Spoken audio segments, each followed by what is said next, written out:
मुळात मी माझ्या नोकरीचा राजीनामा देऊन किंवा सेवानिवृत्त होऊन राजकारणात सक्रिय व्हायचं ठरवल्यानंतर ह्या भेटीगाठी सुरू झालेल्या आहेत आणि मी राजकारणात सक्रिय होत असल्यामुळे आता त्यांच्याकडनं आम्हाला निर्णयाची प्रतीक्षा आहे। आज नेमकं तुम्ही काय काय सांगितलं, काय चर्चा झाली? कारण बराच वेळ ही चर्चा चाललेली आहे, तर कुठले कुठले मुद्दे आपण मांडले? चर्चा ही माझ्या राजकारणातल्या प्रवेशाच्या अनुषंगानेच झालेली आहे।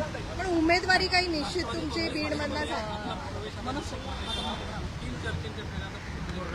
नाही, चर्चा अजूनही चालूच आहे आणि त्याच्या बाबतीमध्ये आज जी काही आम्ही भूमिका मांडलेली आहे, पक्षाने मांडलेली आहे आणि आम्ही देखील मांडलेली आहे, त्यावरती निर्णयाची प्रतीक्षा आहे। ताई, आज राष्ट्रवादीमध्ये काही प्रवेश होणार आहे अशा चर्चा सकाळपासून आहे, 2-3 प्रवेश आहे, त्यामध्ये आपलं नाव असणार आहे का?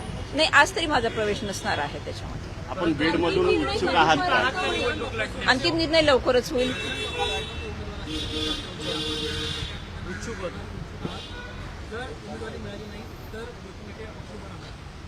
नाही, याचा निर्णय आल्यानंतरच पुढची भूमिका स्पष्ट करेल मी।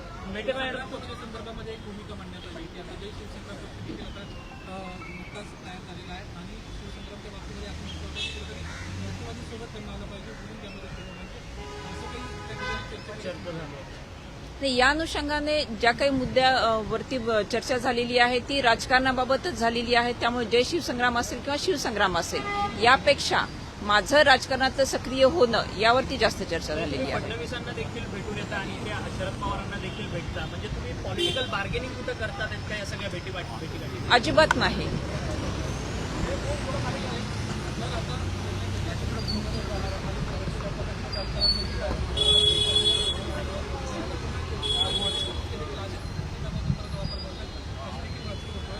नाही, दबाव तंत्राचा वापर करण्याचा प्रश्नच येत नाही। मी मगाशी तुम्हाला सांगितलं की मी शासकीय सेवेत होते आणि जेव्हा शासकीय सेवेतून मी सेवानिवृत्त झालेली आहे त्याच्यानंतरची ती भूमिका आणि आगामी वाटचाल या अनुषंगाने ती चर्चा होणं ती स्वाभाविक आहे। ताई, आपण आपली दुसरी वेळ आहे, आपण शरद पवारांना येऊन भेटत आहात।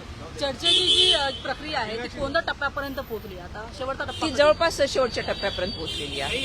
समोरच्या म्हणजे अर्थात महायुतीने स्वतःचा उमेदवार घोषित केला पंकजा मुंडे बीडमध्ये, त्या प्रचाराला त्यांनी सुरुवात केली आहे, परंतु बीडचा अजून देखील महाविकास आघाडीचा उमेदवार जो आहे तो ठरताना पाहायला मिळत आहे। नाही, याच्याबाबत ती महाविकास आघाडी भूमिका स्पष्ट करू शकेल, तो काही माझा विषय नाही। अप्रॉच झालेला थँक्यू। शब्द दिलाय का तुम्हाला? मी सांगितलं मगाशीच आपल्याला की निर्णयाची प्रतीक्षा आहे।